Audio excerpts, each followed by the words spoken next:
Welcome to our channel. आज हम लोग प्रीवियस ईयर ग्रुप डी में 101 जितने भी शिफ्ट हुए हैं उनका साइंस का पेपर आज से हम लोग लगाएंगे। तो चलिए आज लगाते हैं 27 नवंबर 2015 का फर्स्ट शिफ्ट साइंस का पेपर।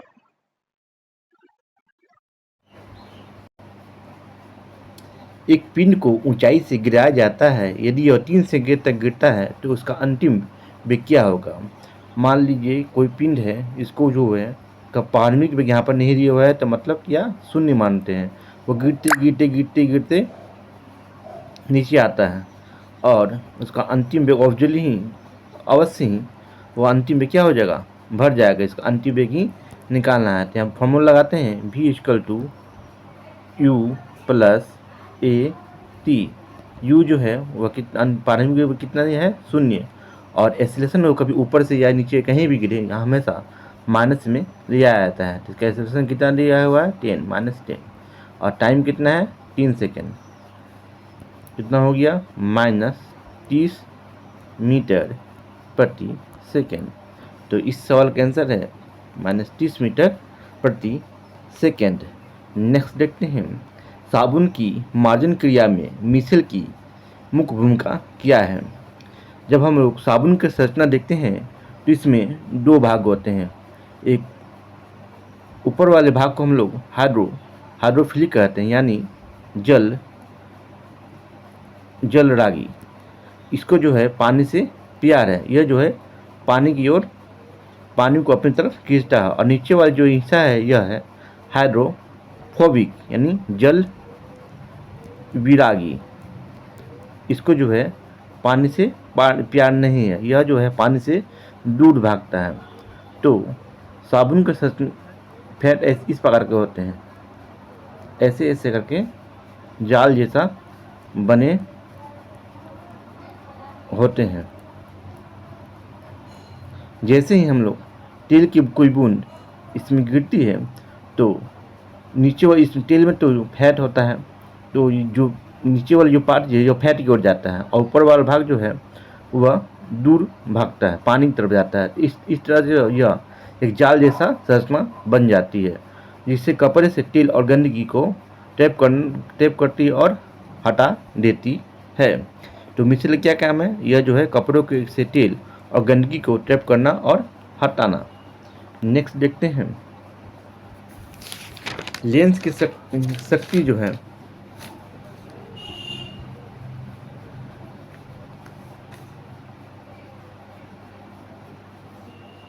लेंस की शक्ति को किस रूप में परिभाषित किया जाता है।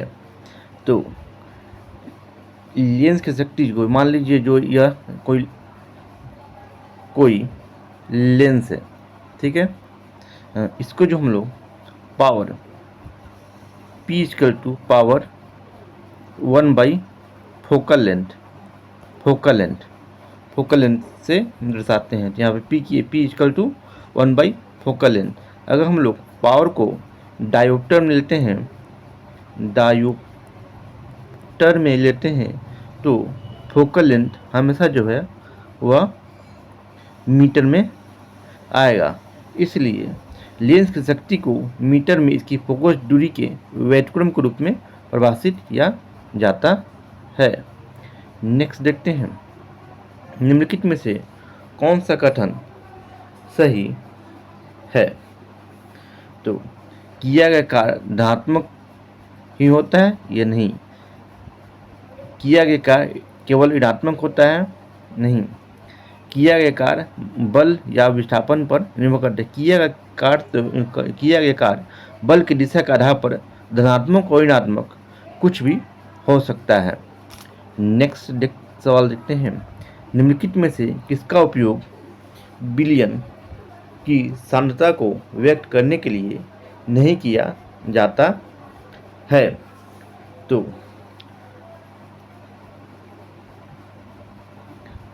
मान लीजिए पानी में नमक जो है 1 बिलियन है, इसे सॉल्वेंट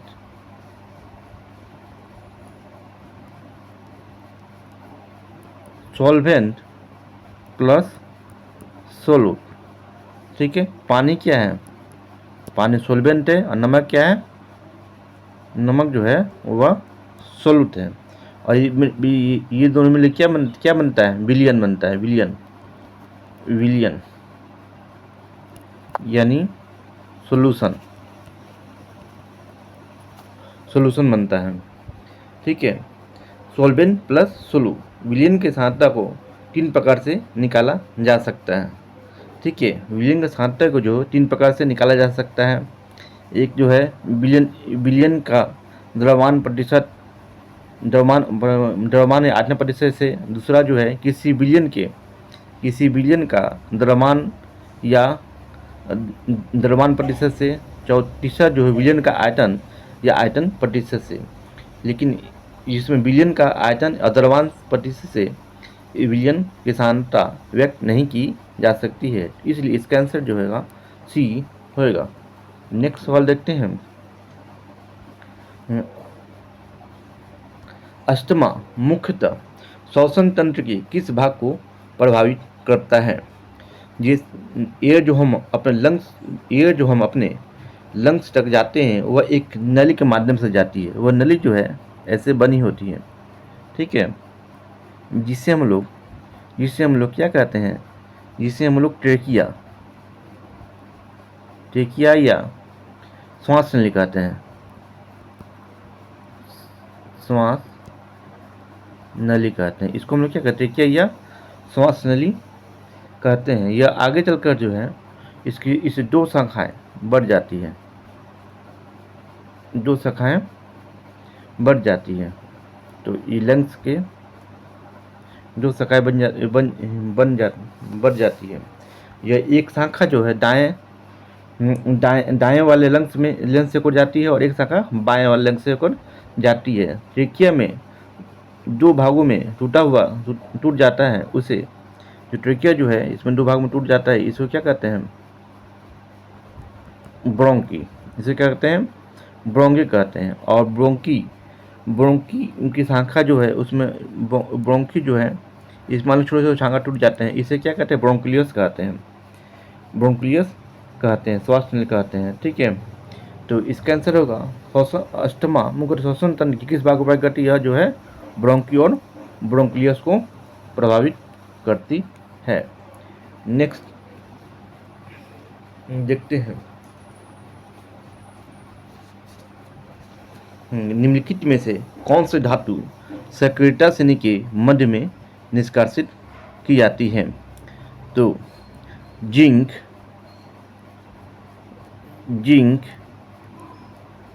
आयरन, लेड और कॉपर, ये जो है यह सक्रियता श्रेणी के मध्य में आते हैं। इसमें जो है आयरन जो है लोहा, जिंक, आयरन, कॉपर, लेड, ये जो है सक्रियता श्रेणी के मध्य में आते हैं। लेकिन सोडियम, पोटेशियम, सोना ये मध्य में नहीं आते हैं। तो नेक्स्ट देखते हैं।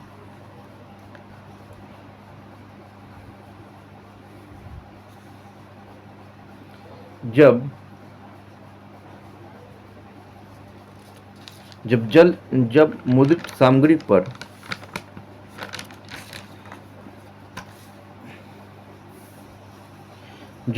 मुद्रित सामग्री पर एक मोटी कांच की बत्ती रखी जाती है तो अक्षर उभरे हुए दिखाई देते हैं। ऐसा किस कारण होता है, प्रकाश के अपवर्तन के कारण होता है। मान लीजिए स्विमिंग पूल है। स्विमिंग पूल में तब ऊपर तल जो है वह हल्का ऊपर उठा हुआ नजर आता है। किस कारण होता है, प्रकाश के अपवर्तन के कारण। और नींबू को अगर पानी के अंदर रखने पर नींबू का साइज क्या हो, थोड़ा ऊपर उठा हुआ नजर आता है। पानी में पेन से रखने पर भी वह मुड़ी हुई या टूटी हुई नजर आए तो इसका कारण प्रकाश का अपवर्तन ही होता है। प्रकाश के अपवर्तन के कारण ही कोई छड़ी को पानी के अंदर डालते हैं तो वह टेढ़ी नजर आती है। नेक्स्ट देखते हैं। जब जल और पोषक तत्व उपलब्ध होते हैं तो शैवाल प्रक्रिया द्वारा तेजी से वृद्धि करते हैं और गुणित होते हैं। शैवाल जो है व खनन प्रक्रिया जो है प्रक्रिया द्वारा इसे वृद्धि करते हैं। पानी में जो पौधे उगते हैं उसे हम एल्गी या एल्गी या एल्गी एल्गी या शैवाल कहते हैं। शैवाल एक प्रकार से पौधे का ही होता है। शैवाल एक प्रकार से क्या होता है? पौधा ही होता है। शैवाल जिस प्रक्रिया से प्रजनन करता है उसे हम लोग फ्रेगमेंटेशन प्रक्रिया कहते हैं। ठीक है, फ्रेगमेंटेशन प्रक्रिया ही कहते हैं। इसका एक उदाहरण है स्पाइरो गायरा। स्पाइरो गायरा जो है इसका एक स्पाइरो गायरा स्पाइरो गायरा ही इसका एक उदाहरण है। चलिए नेक्स्ट देखते हैं। क्या होता है जब जिंक की छड़ को जलीय कॉपर विलयन में रखा जाता है? कॉपर जलीय कॉपर सल्फेट क्या CuSO4 कॉपर सल्फेट का होता है शुद्ध CuSO4। जब इसमें जो है जिंक Zn ऐड करते हैं तो इसमें जो है कॉपर को अलग कर देता है और अपने ही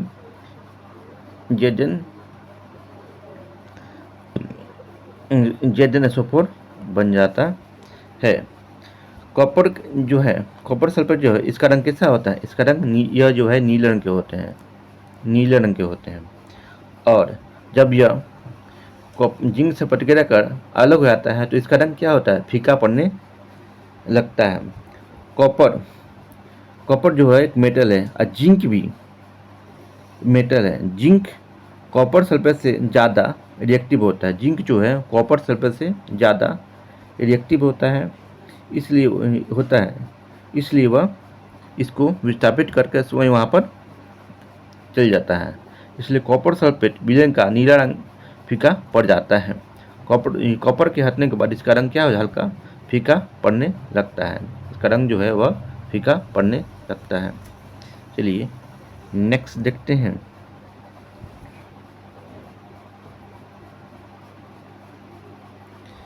निम्नलिखित में से कौन सा कथन सही है?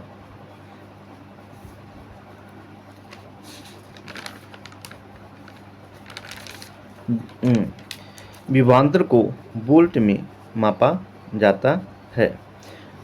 जो नंबर 1 वोल्ट 1 न्यूटन प्रति कूलम के बराबर होता है। केवल कथन 1 जो है वह ही विभवांतर को हमेशा वोल्ट में ही मापा जाता है। ठीक है, उसे न्यूटन में नहीं मापा जाता है। नेक्स्ट देखते हैं। वह कौन से पोल्ट्री पंछी है जिन्हें अंडे उत्पादन के लिए पाला जाता है? वह है लेयर। अंडे उत्पादन की जो लेयर पाते हैं हम लोग जो पंछी पालते हैं कुछ अंडे के लिए जो हम लोग पालते हैं अंडे के लिए और कुछ मीट के लिए। ठीक है, जो अंडे के लिए पालते हैं उसे हम लोग क्या कहते हैं? लेयर कहते हैं। और जो मीट के लिए पालते हैं उसको हम लोग ब्रोइलर्स कहते हैं। जो पंछी जो है जिस पंछी को हम लोग अंडे के लिए पालते हैं उसको हम लोग लेयर कहते हैं और जिसको मीट के लिए पालते हैं उसको क्या कहते हैं? बॉयलर कहते हैं। तो इसका आंसर होगा सी। ठीक है, तब नेक्स्ट देखते हैं। कोशिका विभाजन की किस विधि द्वारा द्विगुणित गुणसूत्रों को अगुणित युग्म में विभाजित किया जाता है? मान लीजिए यह कोशिका है,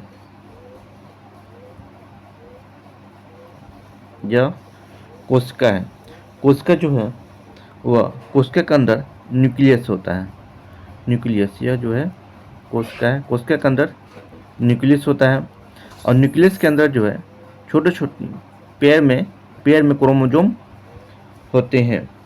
ये जो है न्यूक्लियस में केंद्रक। न्यूक्लियस में क्या होता है? केंद्रक होता है। और पेयर के अंदर जो है पेयर 23, ये जो है 23 पेयर होते हैं। इनके क्रोमोसोम में कितने पेयर होते हैं? 23 पेयर होते हैं। ठीक है। कोशिका के अंदर केंद्रक पाया जाता है। ठीक है। और केंद्रक के अंदर जो है पेयर में क्रोमोसोम पाए जाते हैं। जब भी शरीर की वृद्धि होती है तो पुरानी पुरानी कोशिका को नई कोशिका में बनाती है। इस प्रोसेस को हम लोग सेल डिवीजन या कोशिका विभाजन कहते हैं। कोशिका विभाजन जो है वह दो प्रकार का होता है। एक होता है समसूत्री विभाजन, और समसूत्री विभाजन में जो है वह जो जो समसूत्री विभाजन जो बनते हैं, इसमें जो है जो इतने क्रोमोसोम होंगे, इनके भी क्रोमोसोम इसके भी क्रोमोसोम क्या हो गया, बराबर होंगे। ये समसूत्री विभाजन में। और एक जो होता है अर्धसूत्री विभाजन, इसमें तो शुरू में क्रोमोसोम 46 होते हैं, लेकिन जब नए जीव को जन्म देते हैं, बन देते हैं, क्या होते हैं 23 में बढ़ जाते हैं। तो इसी अर्धसूत्री विभाजन या म्यूसिस कहते हैं। तो ये प्रक्रिया कौन सी है जो है अर्धसूत्री विभाजन। पेड़ वाले क्रोमोसोम होते हैं उसे जो पेड़ वाले क्रोमोसोम होते हैं उसे हम लोग द्विगुणित गुणसूत्र कहते हैं, द्विगुणित गुणसूत्र कहते हैं। ठीक है। और जो बिना पेयर वाले होते हैं उसे अगुणित अगुणित डायप्लोड क्रोमोसोम कहते हैं। तो इसको हाइप्लोड कहते हैं। जो बिना पेयर वाले होते हैं उन्हें क्या कहते हैं, हाइप्लोड कहते हैं। तो इसका आंसर होगा अर्धसूत्री विभाजन। नेक्स्ट देखते हैं। एक ध्वनि तरंग की आवृत्ति 50 हर्ट्ज है। एक तरंग पूरी होने में इसे कितना समय लगेगा? तो मान लीजिए फ्रीक्वेंसी जो ऐसे चलती रहती है। ठीक है। फ्रीक्वेंसी एक सेकंड में जितना चक्र पूरे हो रहे हैं, इस फ्रीक्वेंसी में जो है एक चक्र में जितने भी एक सेकंड में पूरे चक्र हो रहे हैं। और ऐसे होता है आवर्त काल। इसमें हम लोग क्या निकालना है, आवर्त काल टाइम निकालना है। तो आवर्त काल किसे कहते हैं? एक साइकिल चक्र पूरा करने में जितना समय लगता है, मान लीजिए एक साइकिल चक्र पूरा करने ऐसे करके ऐसे पूरा करने में जितना समय लगता है उसको क्या कहते हैं, टाइम पीरियड कहते हैं। टाइम पीरियड या आवर्त काल कहते हैं। तो इसका फॉर्मूला होगा time period equal to 1 frequency. ठीक है। फ्रीक्वेंसी को जब हम लोग हर्ट्ज में निकालते हैं तो टाइम पीरियड हमेशा क्या होता है, टाइम हमेशा जो सेकेंड में आता है।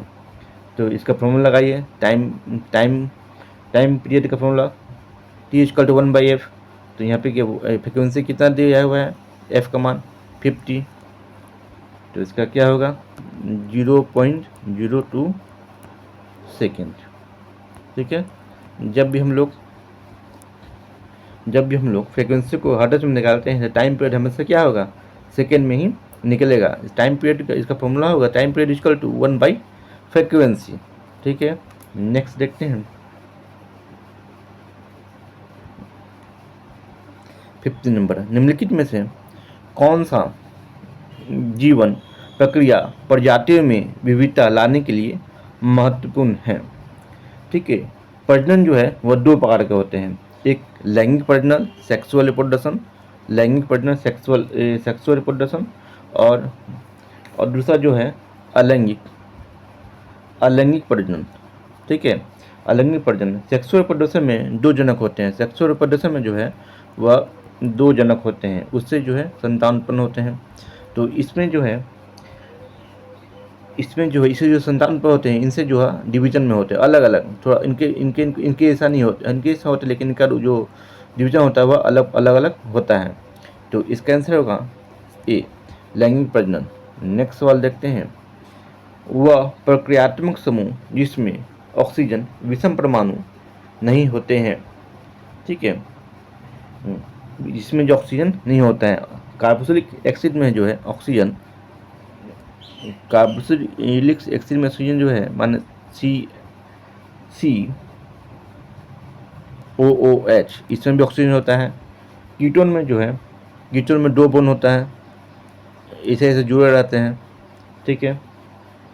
और अल्कोहल में जो है OH, इसमें भी ऑक्सीजन रहता है, लेकिन हेलोल्किन में जो है ऑक्सीजन नहीं आता है। हेलोल्किन अगर किसी हाइड्रोकार्बन में हाइड्रोजन को हटा दिया जाए, अगर किसी हाइड्रोकार्बन में जो हाइड्रोजन को हटा दिया जाए, हटाकर कोई क्लोरीन क्लोरीन या ब्रोमीन या आयोडीन आयोडीन जोड़े जाएं तो उसको कहते हैं हम लोग हेलो अल्किन। उसे क्या कहते हैं? Hello alkene. तो इसका आंसर होगा हेलो अल्किन। वह प्रक्रियात्मक समूह जिसमें ऑक्सीजन विषम परमाणु में नहीं होता, उससे हम लोग क्या कहते हैं? हेलो अल्किन कहते हैं। नेक्स्ट देखते हैं, निम्नलिखित में से कौन सा कथन स्थिर अनुपात के नियम का सर्वोत्तम रूप से वर्णन करता है? तो इसका आंसर होगा किसी रासायनिक यौगिक में समान तत्व सदैव द्रव्यमान के समान अनुपात में होते हैं। किसी भी रासायनिक यौगिक में जो समान तत्व होते हैं वो सदैव द्रव्यमान के समान अनुपात में ही होते हैं, ठीक है। नेक्स्ट, निम्नलिखित में से कौन सा एक समान विट्रीय गति का एक उदाहरण प्रस्तुत करता है? ठीक है, विट्रीय गति, मान लीजिए कोई आप किसी विट्टा का चाल से चल रहे हैं, विट्रीय गति से मान लीजिए 20 मीटर प्रति सेकंड, इधर भी 20 मीटर प्रति सेकंड, इधर भी 20 मीटर प्रति सेकंड, ऐसे आप लोग एक विट्टे में घूमते रहते हैं। या पंखा जो, मान लीजिए पंखा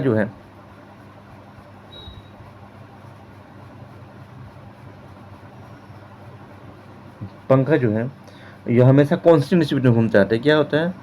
कांस्टेंट स्पीड में घूमते रहते हैं। 70 मीटर प्रति सेकंड के हिसाब से मान लीजिए घूमता है, तो वह घूमते ही कांस्टेंट स्पीड से ही घूमते रहेगा, ठीक है। तो इसका होगा यह एक समान विट्रीय गति का उदाहरण जो है, यदि नियत चाल से कोई घूमने वाले पंखे की ब्लेड, यह जो हमेशा अगर 70 मीटर प्रति सेकंड से घूमेगा तो 70 मीटर से ही घूमेगा। अगर 20 मीटर प्रति सेकंड से घूमेगा तो भाई 20 मीटर प्रति सेकंड से घूमेगा। कांस्टेंट चाल से ही घूमेगा, कांस्टेंट चाल से ही घूमेगा, नियत चाल से ही वो हमेशा घूमता रहेगा, ठीक है। नेक्स्ट देखते हैं, निम्नलिखित में से कौन सा पादप उत्तर प्रकाश संश्लेषण करता है?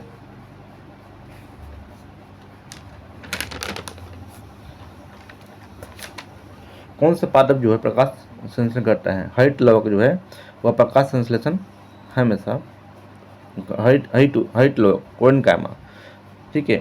पेरेनकाइमा एक उत्तक हो, जो उत्तक है, जो पेरेनकाइमा जो है एक उत्तक है जिन कोशिका में मिलकर पेरेनकाइमा जो है जिन कोशिका से मिलकर बना होता है। पेरेनकाइमा जिन कोशिकाओं से मिलकर बना होता है उसमें हरित लवक नहीं पाया जाता है, ठीक है। लेकिन कुछ पेरेनकाइमा उत्तक जो है उसमें क्लोरोफिल होता है, जिसे हम लोग क्या कहते हैं? पेरेनकाइमा कहते हैं। पेरेनकाइमा जो उत्तक जो है इस कोशिकाओं से मिलकर बना होता है उसमें हरित लवक नहीं पाया जाता है, लेकिन कुछ पेरेनकाइमा उत्तक जो है इसमें क्लोरोफिल होता है, उससे ही हम लोग क्या कहते हैं?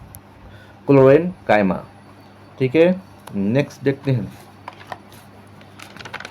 एक कुंडली का प्रतिरोध 40 ओम है, ठीक है। एक कुंडली का प्रतिरोध जो है वह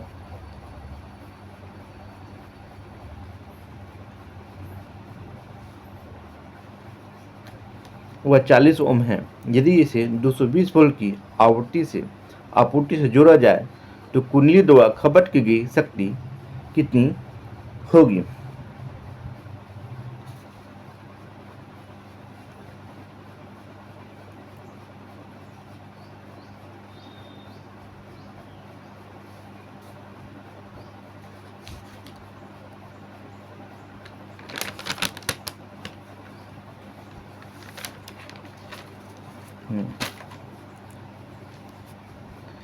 एक कुंडली का प्रतिरोध 44 ओम है। यदि इसे 220 वोल्ट की आपूर्ति से जोड़ा जाए तो कुंडली द्वारा खपत की गई शक्ति कितनी होगी? तो इसका फॉर्मूला होता है P =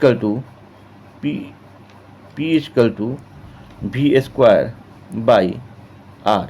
वोल्ट कितना दिया हुआ है? 220 गुना 220 और रेजिस्टेंस कितना दिया हुआ है 44। इसको काटते हैं 22 एकम 0 22 दूनी 1100 वाट। एक कुंडली का प्रतिरोध 44 ओम है। यदि इसे 220 वोल्ट की आपूर्ति से जोड़ा जाए तो कुंडली द्वारा खपत की शक्ति 1100 वाट होगी। इसका फॉर्मूला होता है P = V² R। ठीक है, शक्ति P मतलब शक्ति, V मतलब वेलोसिटी और वोल्ट V वोल्ट और R रेजिस्टेंस होता है। P = V² R होता है। इसका होगा 1100 वाट। ठीक है, नेक्स्ट देखते हैं। पृथ्वी की परिक्रमा एक वृत्तीय पथ पर नियत गति से करने वाले उपग्रह की गति एक समान वित्तीय गति है।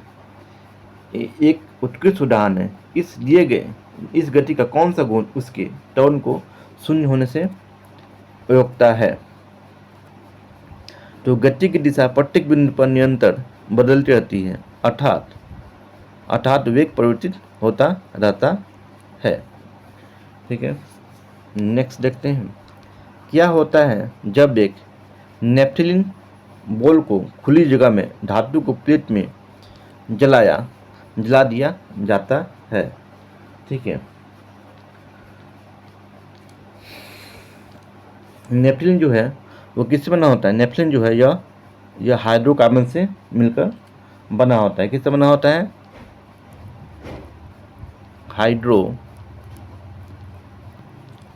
हाइड्रोकार्बन से मिलकर बना होता है। हाइड्रोकार्बन किससे कहते हैं? ये किससे कहते हैं? जो हाइड्रोजन और कार्बन से मिलकर बना होता है उसे हाइड्रोकार्बन कहते हैं। हाइड्रोकार्बन जो है वो दो तरह का होता है, एक संतृप्त संतृप्त और एक असंतृप्त। एक संतृप्त होता है, एक असंतृप्त होता है। संतृप्त जो हाइड्रोकार्बन है उसको जलाने पर उसका जो ज्वाला जो है इसको जलाने पर इसका ज्वाला क्या होगा? नीला निकलती है। ठीक है, और जो असंतृप्त है, अनसैचुरेटेड है, इसको जब भी जलाएंगे तो वह पीली ज्वाला के साथ काला धुआं भी देगा। पीली ज्वाला से क्या देगा? काला धुआं भी देगा। जब सैचुरेटेड को जलाते हैं तो नीला ज्वाला देता है और अनसैचुरेटेड को जलाते हैं तो वह पीली ज्वाला के साथ काला धुआं देगा। तो इसका आंसर होगा जब धातु के प्लेट पर काले कजली शिप के साथ पीली ज्वाला के साथ तो क्या होता है? साथ जलता है नेफ्थलीन। नेक्स्ट देखते हैं। प्रजनन के दौरान डीएनए प्रतिकृति बनाना क्यों महत्वपूर्ण होता है?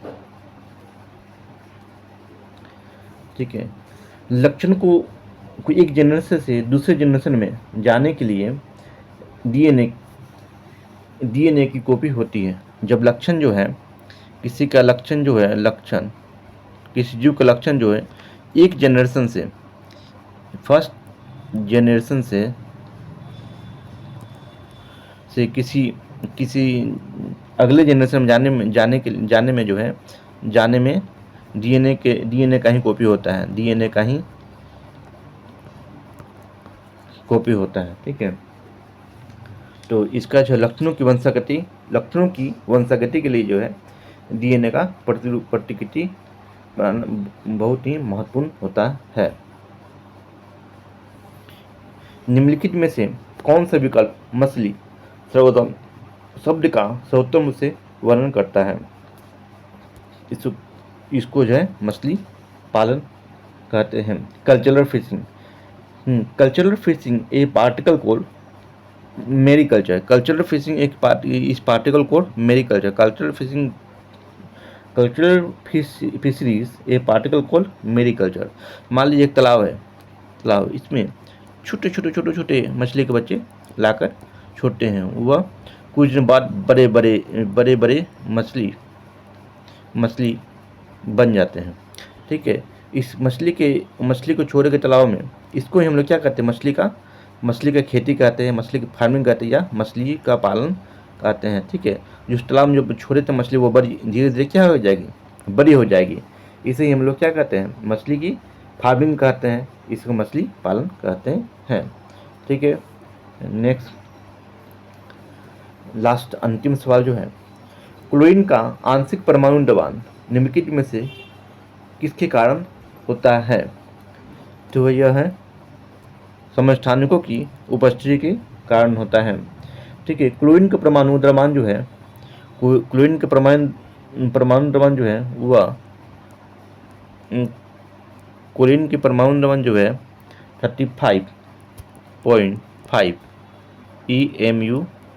EMU होता है, ठीक है। और इसमें क्लोरीन जो है इसमें इससे होता है, क्लोरीन 35 दो प्रकार के होते हैं, और 17 Cl37/17।